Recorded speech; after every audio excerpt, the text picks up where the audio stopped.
The wedding guests had already taken their seats, 400 of them. The string quartet was playing Pachelbel. White roses lined every pew, and at the altar stood Daniel Ashford, CEO of Ashford Capital, 34 years old, a man who controlled $9 billion in assets and could not control the hollow feeling spreading through his chest. The woman walking toward him in a cathedral-length veil was beautiful. She was smiling, and she was not the woman he loved. But a voice was about to cut through that music. A voice belonging to a blind woman in a gray maid's uniform standing at the back of the cathedral. A woman everyone had overlooked because they assumed she couldn't see anything. They were right. She couldn't see. But she had heard everything, and what she was about to say would burn this wedding to the ground. Let me take you back 11 months. Daniel Ashford did not run his company from behind a desk. That was the first thing people noticed about him. Most mornings you'd find him on the 32nd floor of Ashford Tower.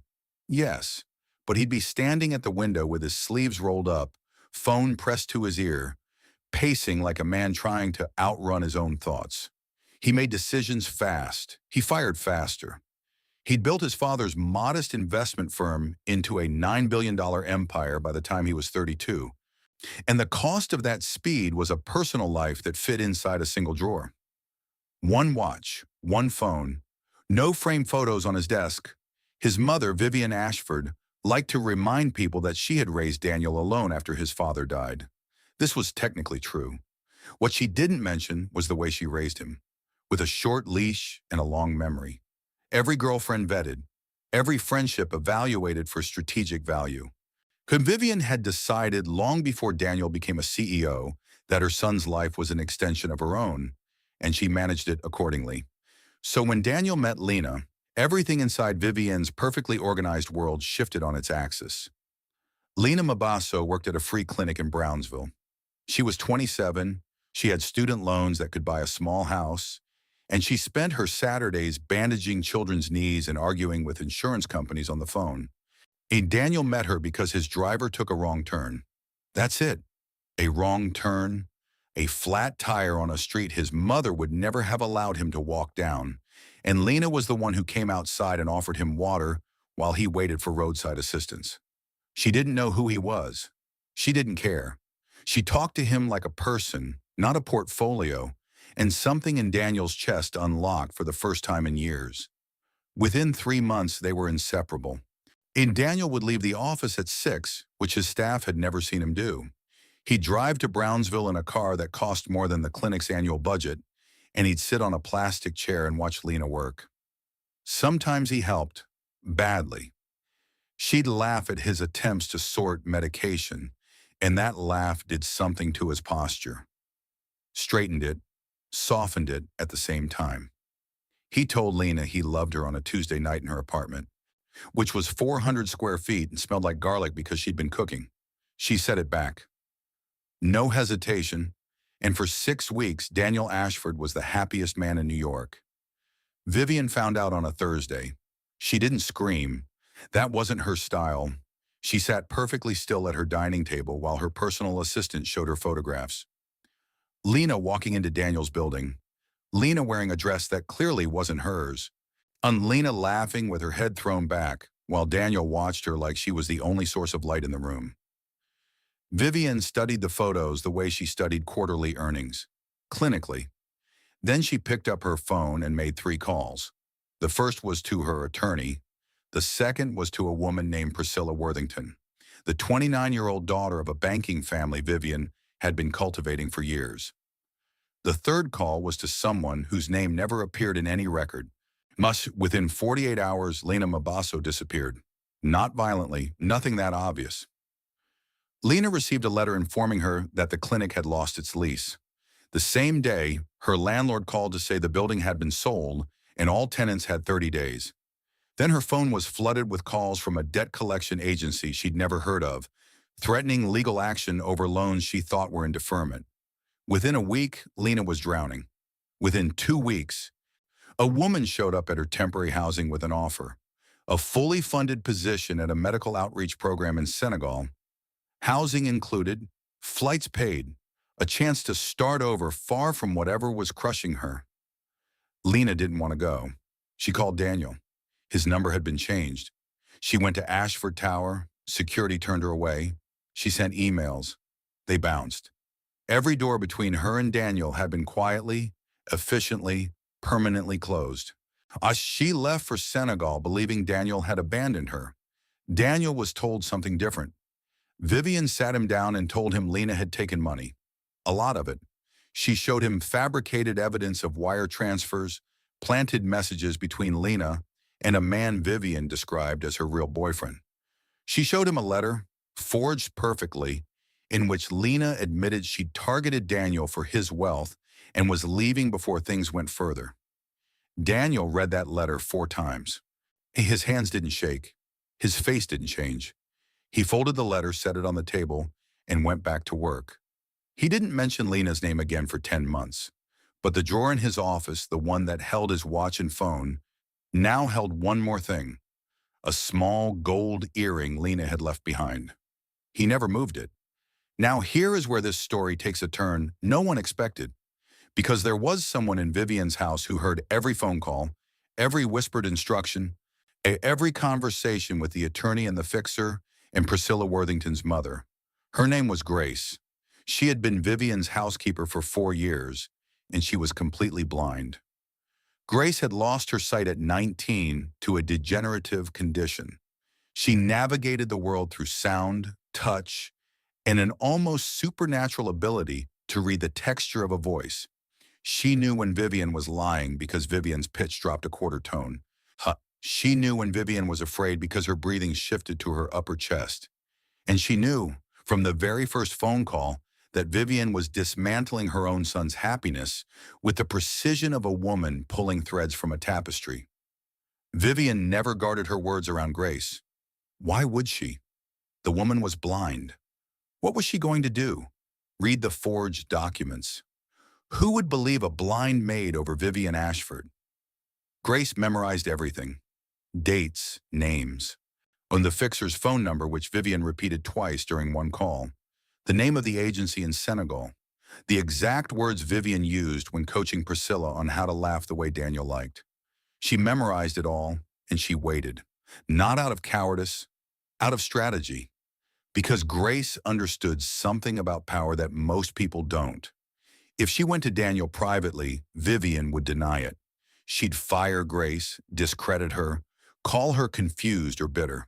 And the accusation would disappear into a he said, she said fog, and Vivian would tighten her grip even further. Grace needed a moment where denial was impossible. A moment so public, so witnessed, that Vivian couldn't rewrite the story afterward. So she waited for the wedding. Let me pause here because I want to ask you something real. If you were Grace, if you had carried the secret for months, knowing you'd probably lose your job, your housing, everything, or would you have spoken up at that wedding? Or would you have stayed quiet and let it be someone else's problem? Tell me honestly in the comments. I also want to know, where in the world are you watching this from right now? Drop your flag or your city. I read these, and it always amazes me how far these stories reach. The wedding was Vivian's masterpiece. She had spent 4 months and $2 million turning it into the social event of the year. And every detail was calculated to project the image of a dynasty being born. Priscilla wore Vera Wang. The reception venue was the rooftop of Ashford Tower itself. Magazine photographers had been given approved angles, and Priscilla played her part beautifully. She had learned Daniel's preferences from months of coaching. She knew he liked quiet mornings, so she performed quietness. She knew he valued directness, so she rehearsed what sounded like honesty. She knew he was still carrying something broken inside him, so she was patient in the exact way Vivian instructed. Daniel proposed because it was expected. That's the truth of it. Not because he loved Priscilla, not because he'd healed, because Vivian had slowly, methodically filled the space around him with only one option until choosing Priscilla felt less like a decision and more like gravity. He proposed with his grandmother's ring, and when Priscilla said yes, he felt nothing at all. He mistook that numbness for peace. On the morning of the wedding, Grace ironed her uniform and took a taxi to the cathedral. She was not on the guest list. She told the ushers she was there to assist Mrs. Ashford with a personal matter. Her calm was so complete, her voice so steady, that no one questioned her. She stood at the back near the doors. She could hear the quartet. She could smell the roses, hundreds of them, that sickly floral sweetness filling the entire space. Almost she could hear 400 people murmuring and settling, and she could hear the click of Priscilla's heels beginning the walk down the aisle. Grace waited until the officiant asked if anyone knew of any reason why these two should not be joined. That ancient, mostly ceremonial question that no one ever answers. Grace answered it. Her voice was not loud. It didn't need to be. The cathedral had perfect acoustics, and silence has a way of carrying words farther than shouting ever could. She said, "Sir, your mother sold your real wife. The woman walking toward you is not the woman who loves you, and I can prove it." 400 people turned around. The quartet stopped. Vivian's face went white. Not pink, not red, white. The color of a woman watching her entire architecture collapse in real time. Daniel didn't move. He stood at the altar, and he looked toward the back of the cathedral, toward the voice, and he recognized it. Grace, the blind woman who served his mother's tea every afternoon, the woman he'd spoken to maybe a dozen times in his life, always briefly, always politely, never with any understanding of what she carried. "What are you talking about?" Vivian said, and her pitch dropped exactly the way Grace knew it would. That quarter-tone lie. Grace spoke clearly and without rushing. She recited dates. She named the fixer. She quoted Vivian's exact words from the phone call in which she'd instructed someone to make Lena disappear without leaving marks. She provided the name of the agency in Senegal, the name of the attorney who'd forged the letter, and the detail that shattered Daniel's paralysis completely. She told him about the earring. "You still keep her earring in your desk drawer," Grace said. "Left side, under your watch. You never moved it because you never believed she left willingly." You were right. She didn't. Daniel's hand went to the altar rail, not for support, for something to grip while the room rebuilt itself around him.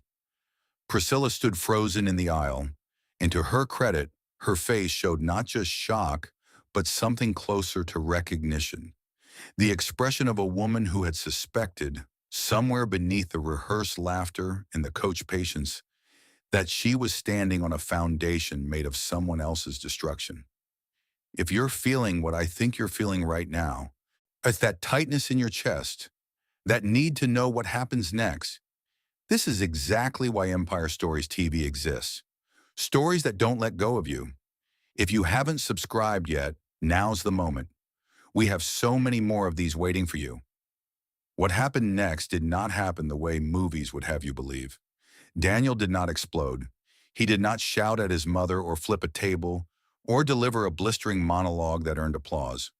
What he did was quieter and more devastating. He stepped down from the altar. He walked up the aisle past Priscilla, who stepped aside without a word. He walked to the back of the cathedral where Grace stood in her gray uniform, hands clasped, face calm, and he said one sentence. "Tell me where she is," Grace told him. "The outreach program in Dakar." She'd memorized the address from a phone call 8 months ago. She recited it once clearly, and Daniel took out his phone. He didn't call his pilot first. He called Lena.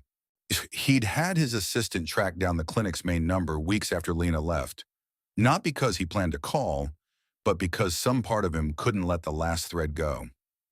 The number was still saved under a contact name that would have broken Vivian's composure if she'd ever seen it. It just said home. The phone rang 6 times. A receptionist answered in French. Daniel spoke in English, then broke in French, then English again, asking for Lena Mabasso. There was a pause. He could hear clinic noise in the background, children's voices, a door closing. Then Lena's voice, confused, cautious, saying hello the way you say hello when you've trained yourself not to hope. Daniel said her name, just her name, and the cathedral, with its 400 guests and its $2 million flowers, and its frozen bride and its white-faced mother, disappeared. It was just his voice and hers, and 10 months of engineered silence breaking apart like ice in a river. He said three things. I know what happened. None of it was true. I'm coming. Lena was silent for a long time. Then she said, I still have your sweatshirt. It was the one he'd left at her apartment the night he told her he loved her. She'd taken it to Senegal because it still smelled like him. After 10 months, it didn't anymore, but she kept it anyway. Vivian tried to leave the cathedral. She gathered her clutch and walked toward the side door with the rigid posture of a woman who believed she could still outpace consequences. But consequences were already moving faster. Daniel's attorney, alerted by a text Daniel had sent from the altar, was already on the phone with investigators. The forged documents, the fabricated debt collections, the illegal lease termination. Vivian hadn't just manipulated her son. She had committed fraud, harassment, and what would later be classified as coercive control under New York state law. She made it as far as the parking lot. She didn't make it any further because Daniel's head of security, a man who had always privately disliked Vivian but never had reason to act on it, was waiting there with a very specific instruction from his boss. She does not leave until I say she leaves. 2 weeks later, Daniel landed in Dakar. He found Lena in the clinic, as he knew he would, because Lena was always in the clinic. She was thinner, her hair was shorter. She had a scar on her left hand from a supply shelf that had collapsed months ago. She looked at Daniel standing in the doorway of a building that smelled like antiseptic and sweat, wearing a suit that cost more than the clinic's monthly budget, and she didn't run to him. She said, "You need to tell me everything, before anything else.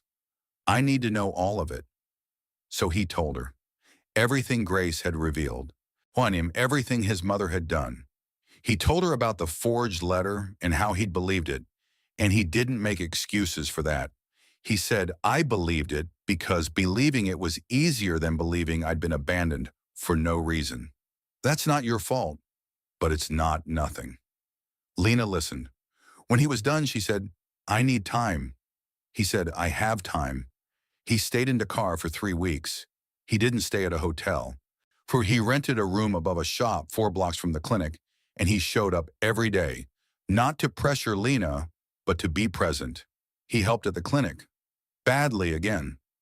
Lena laughed at his attempts to organize supply closets, and that laugh, the same one that had first straightened and softened his posture, came back slowly, like blood returning to a limb that had gone numb. On the 19th day, Lena took his hand during a walk along the corniche. She didn't say anything. She didn't need to. Her fingers laced through his and held on, and Daniel felt the hollow thing in his chest fill with something warm and real and terrifyingly fragile. Back in New York, Grace was offered a position at Ashford Capital, not as a maid, as a consultant. Daniel created a role for her that didn't exist before because no company had ever thought to create it. An internal integrity auditor who reported directly to the CEO, and whose job was to listen for the things that powerful people said when they assumed no one important was in the room. Grace accepted. She requested only one accommodation, a desk near a window, not for the light she couldn't see, but for the warmth. Vivian faced charges. The case was quiet because Daniel didn't want publicity, but it was thorough. She was barred from any involvement in Ashford Capital. Her access to family accounts was frozen. She was not arrested, but she was dismantled in the way that mattered most to a woman like her. She lost control. Daniel and Lena were married 7 months later. It was a small ceremony, 30 people, no string quartet. Lena wore a dress she'd bought herself in earrings, 2 small gold ones, that matched the one Daniel had kept in his drawer for almost a year. Grace was there. She sat in the front row. When the officiant asked if anyone knew of any reason these two should not be joined, Grace smiled. The silence in the room was the good kind, the kind that means no one has anything to say because everything is, finally, exactly as it should be. Here is what I carry from this story, and I hope you carry it too. The most powerful person in that cathedral was not the one with $9 billion. It was not the woman who had orchestrated an entire conspiracy. It was the blind woman in a gray uniform who understood that truth doesn't need to see, it needs to be heard. And sometimes the person the world overlooks completely is the only one paying close enough attention to save you. If this story hit you somewhere real, share it with someone who needs to hear it today. And if you want another story that grips you like this one did, click the video on your screen right now. It's about a homeless man who refused a billionaire's money, and the reason why will leave you speechless. I'll see you there.